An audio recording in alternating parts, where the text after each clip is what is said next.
Chapter 6. Aaron held me like that for a while, hands froze in a ferocious grip. He was encompassing, all I could see, and I wasn't sure if the violence was over, but when he spoke, the rage in his voice had subsided to a dull hatred. You were going to kill the president? I struggled to speak. I don't kill anyone, I said, trying to defend myself, but I had to admit, even to me it sounded weak. Aaron lifted me close to him. I flinched as his hot breath hit my face. What do you think happens to people once you become them? I stared at him. Do you think they just let them hop back into their lives with no recollection of the events you lived through? Don't you think that would be suspicious? I don't know what happens. That's not my job. I knew it sounded stupid when I said it, like I was making excuses. Not your job? Not your job? You have no clue what your job is. You have no idea what's going on. I held my breath in fear that Aaron would hit me again. I could feel his anger rising. You better pick a side, freak, because right now you are completely expendable, to us and them. He continued to hold me close, glaring at me. I still wasn't sure if he was done with me or not. I tried to look strong, show that he hadn't affected me, but I didn't know what he was seeing. Then Aaron let me go, my shoulders dropping the last few inches back to the ground with a dull thump. He angrily kicked a lump of dirt and grass, causing me to flinch, but he didn't kick them at me. He turned and walked toward Dan and Brody. He pushed by them roughly, and they both got out of his way. Dan followed right behind Aaron, looking back at me only once, while Brody made his way toward me. He slowly came to my side and opened his mouth as if to speak, but no words came out.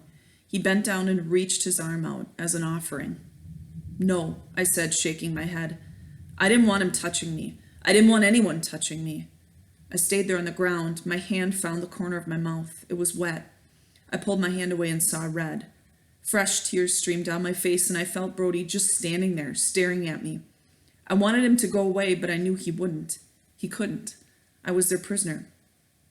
He reached down, moving to wipe the blood off my face, but I turned my head and wiped my mouth on the upper sleeve of the scrubs, then self-assessed to make sure everything was still where it needed to be after the beating I'd taken.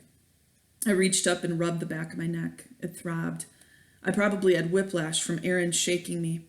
I took a deep breath and felt the pain in my ribs and gasped. Are you okay? Brody asked. I'd nearly forgotten he was there. I looked up at him. I'm not on their side.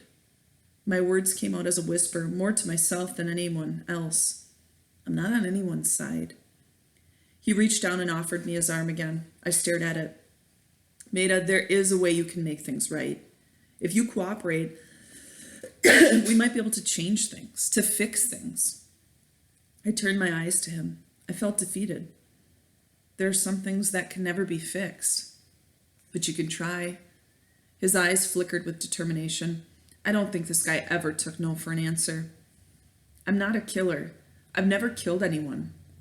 I took a breath and continued. If I didn't do it, someone else would. They would have gotten anyone to be Mr. Gray. They could have gotten anyone for this job. I'm not their number one.